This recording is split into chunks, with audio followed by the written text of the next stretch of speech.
A paz do Senhor Jesus a todos. Neste vídeo vamos apresentar o esboço da lição número 4, que irá ser apresentada no dia 23 de abril de 2023 nas congregações, e tem como título: Ídolos na família. Texto áureo. Filhinhos, guardai-vos dos ídolos. Amém. 1 João 5:21. Verdade prática. A adoração a ídolos implica priorizar tudo aquilo que se coloca no lugar de Deus. A leitura bíblica em classe está em Gênesis 37, 17 a 19 e 33 até o verso 35 e Juízes 17, 1 até o 3 e o verso 5. Recomendamos que os alunos façam a leitura de todo o capítulo 31 de Gênesis e Juízes 17 para um melhor aproveitamento. Introdução. John Charles Riley, renomado clérigo e bispo da Igreja da Inglaterra, em 1878, destacou a gravidade da idolatria ao defini-la como a adoração em que a honra, que somente Deus merece e somente a Ele deve ser atribuída, é entregue às suas criaturas. Outro escritor enfatizou ainda mais a idolatria ao descrevê-la como a adoração a ídolos que engloba tudo aquilo que substitui a adoração a Deus.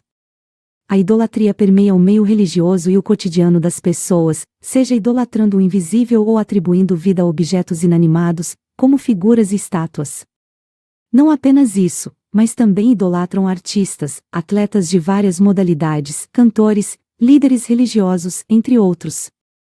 Basta mencionar que algo é sagrado ou que algumas pessoas têm contato com divindades, e logo surgem aproveitadores que exploram a fé alheia. A idolatria se estende a pais, mães e filhos que exercem algum tipo de influência sobre as pessoas.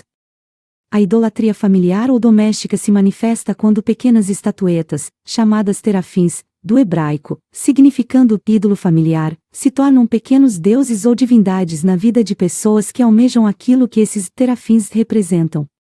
Nos tempos de Israel, muitos deixavam de servir ao Deus invisível, o Deus de Israel, Yahvé, e escondiam em suas casas estatuetas de Baalins, Astarotes, Moloque, entre outros. A Bíblia sempre condenou veementemente qualquer forma de idolatria de imagens esculpidas.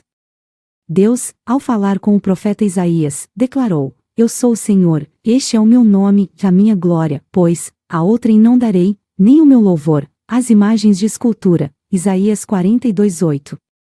Portanto, no Antigo Testamento, quando Israel produzia e erguia imagens esculpidas para adoração, enfrentava a indignação divina e a condenação a tal prática. 1 Reis 12, 26 ao 33, 2 Reis 18, 4, Amós 4, 4 e 5, Oséias 10, 5 a 8. Neste capítulo, abordaremos a família e tudo o que possa destruir a unidade familiar segundo os princípios estabelecidos por Deus. Para isso, confrontaremos a idolatria presente no lar. Nesta lição veremos duas histórias distintas. As duas histórias a seguir ilustram os problemas causados pela idolatria no lar. A primeira envolve Raquel, esposa de Jacó, que conhecia o Deus de seus pais, mas levou ídolos de seu pai Labão ao deixar sua casa, Gênesis 31, 19 e 34. Jacó trabalhou para Labão por 14 anos para casar-se com Raquel, após ser enganado e casar-se com Leia primeiro. Ao retornar a Canaã, Raquel furtou os ídolos, sentindo-se insegura e injustiçada. O segundo caso é de Mica, um eframita que, junto aos danitas, fabricou ídolos e construiu um santuário em sua casa durante o tempo dos juízes em Israel. Ambas histórias destacam as consequências da idolatria doméstica. Primeiro ponto da lição: os ídolos na tenda de Raquel. Subtópico 1: a fuga de Jacó e sua família para a terra prometida. Gênesis 31, 1 a 3. A fuga de Jacó e sua família das terras de Labão ocorreu devido ao sucesso na multiplicação do seu rebanho, gerando ressentimento nos filhos de Labão, que viam prejuízos e uma herança menor. Com o semblante de Labão mudado, Jacó percebeu ser hora de voltar à terra dos pais. Deus confirmou essa decisão: torna a terra dos teus pais e a tua parentela, e eu serei contigo. Gênesis 31, 3. Após 20 anos de trabalho e prosperidade, Jacó decidiu partir. A fuga, motivada pelos ressentimentos e pela falta de liberdade, foi feita secretamente. Quando descoberta, Labão e seus filhos partiram atrás deles, com intenções hostis. Isso ilustra como a idolatria do dinheiro pode prejudicar a vida cristã. Subtópico 2 e 3. Labão descobre o roubo dos ídolos domésticos e Raquel mente para escondê-los. Gênesis 31:19. Labão, idólatra, possuía as terafins em sua casa, imagens veneradas como amuletos para proteção e herança. Raquel, sem herança, furtou os ídolos de seu pai. Gênesis 31:14 e 15. Em Israel, confiar em terafins era inadmissível. Segundo Reis 23:24, Oséias 3:4. Ao perceber a falta dos ídolos, Labão buscou Jacó. Desconhecendo o furto, Jacó viu Raquel esconder os ídolos na cela de um camelo. Gênesis 31:34. Raquel acreditava que os ídolos garantiriam a herança. Mesmo em um lar onde o líder serve a Deus, ídolos podem estar presentes, abrindo espaço para demônios. 1 Coríntios 10:19 e 20. A idolatria ao dinheiro e pecados ocultos também são perigosos. Mateus 6:24, Salmos 19:12 e Marcos 4:22. Raquel fingia servir ao Deus de Jacó, mas mantinha seus ídolos familiares. Monoteísmo versus politeísmo. O monoteísmo, a crença em um único Deus, era uma característica da religião hebraica. As antigas religiões eram politeístas, ou seja, cultuavam muitos deuses. Mas o Deus de Abraão, Isaque e Jacó é o Criador e Senhor de toda a terra, o único e verdadeiro Deus. Saber isto era importante para Israel, pois a nação estava prestes a entrar em uma terra cujos habitantes criam em muitos deuses.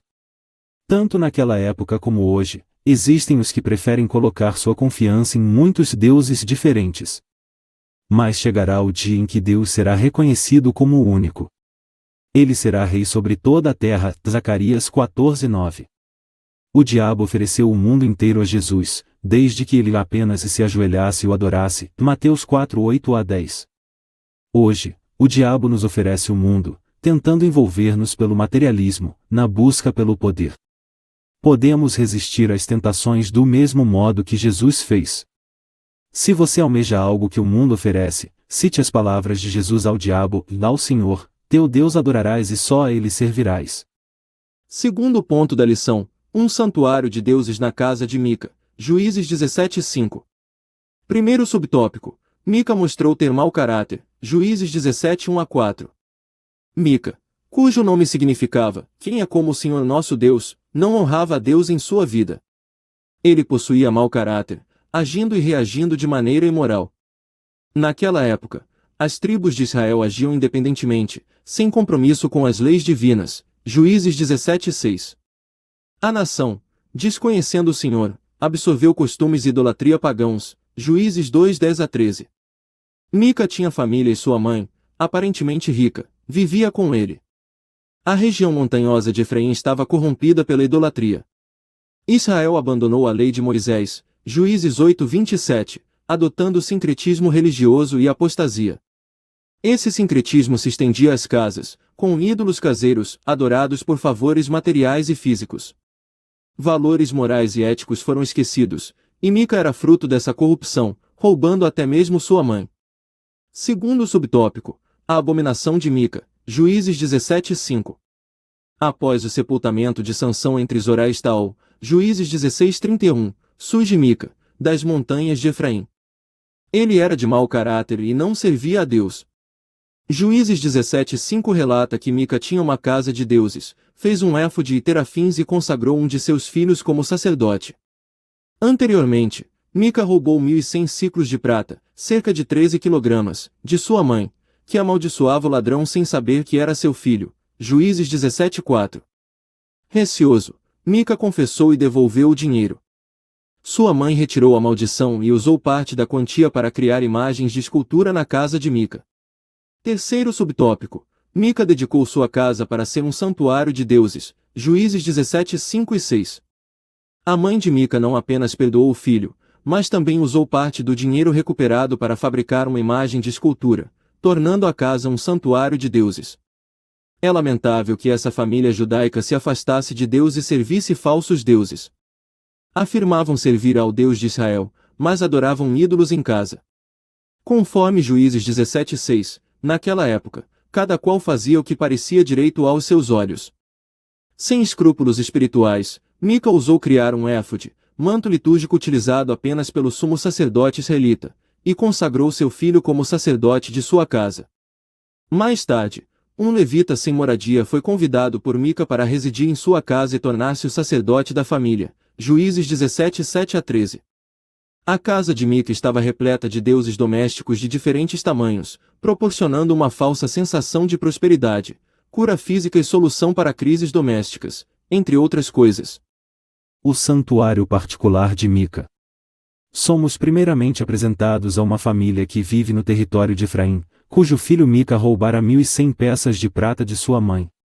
A restituição promovida por Mica não foi por arrependimento voluntário, mas porque sua mãe lançara maldições contra o ladrão, e um homem bastante supersticioso certamente temeria manter para si um ganho obtido desonestamente sob maldição. Em retribuição, a mulher consagrou a prata ao Senhor para fazer uma imagem de escultura e de fundição, ou seja, um ídolo.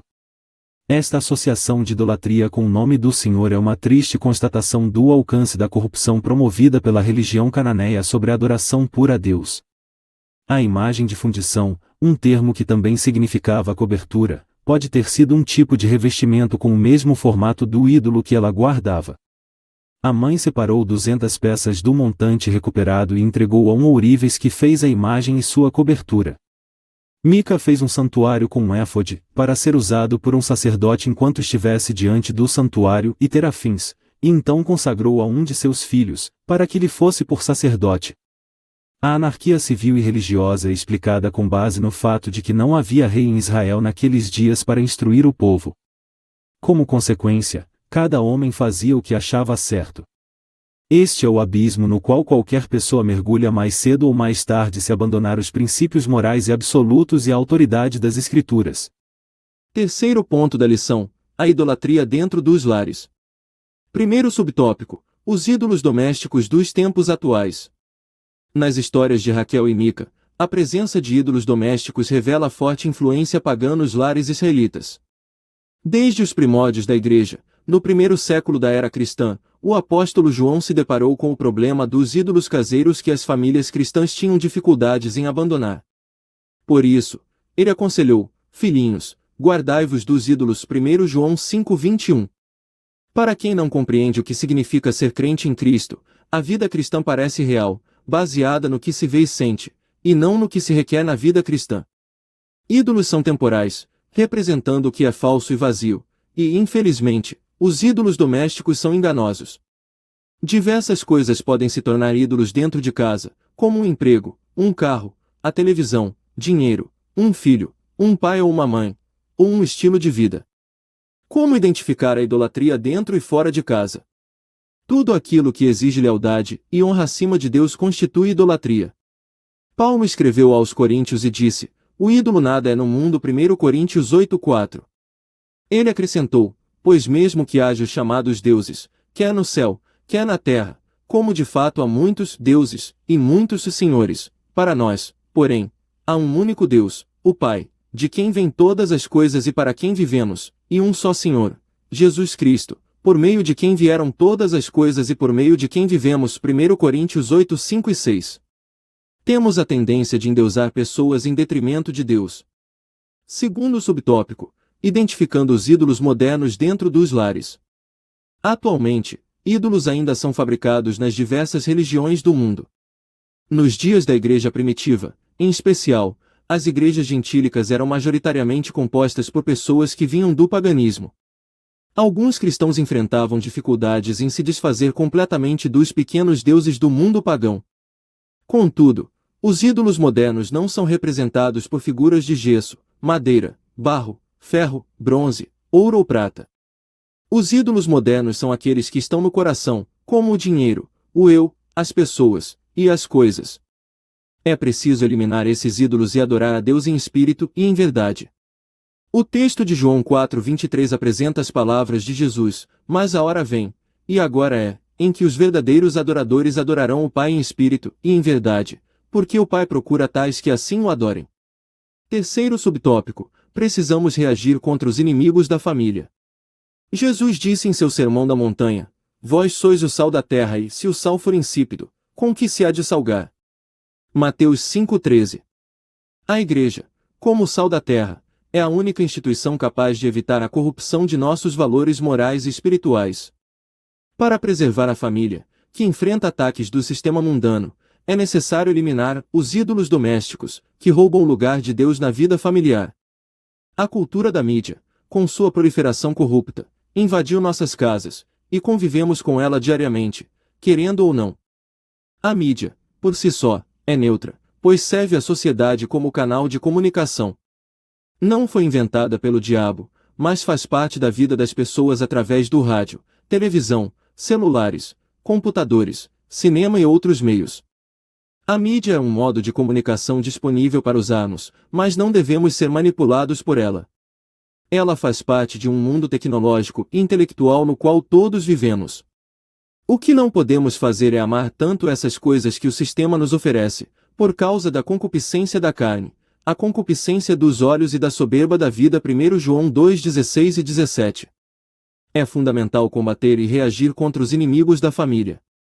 A comparação simbólica da Igreja com o sal da terra indica que ela é a única entidade da sociedade humana capaz de evitar a corrupção de nossos valores morais e espirituais.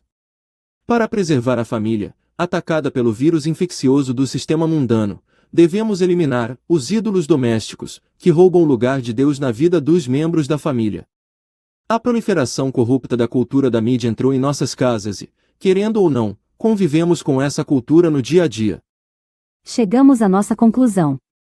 A Igreja precisa investir na família, criando barreiras espirituais e morais no centro dos lares para salvar nossos filhos e prepará-los para uma vida cristã sadia, que glorifique a Deus. Até a próxima!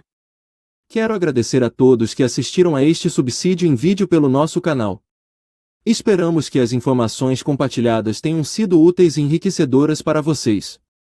Se gostaram do conteúdo, por favor, curtam o vídeo, compartilhem com amigos e familiares e não se esqueçam de se inscrever no canal para acompanhar nossas próximas publicações.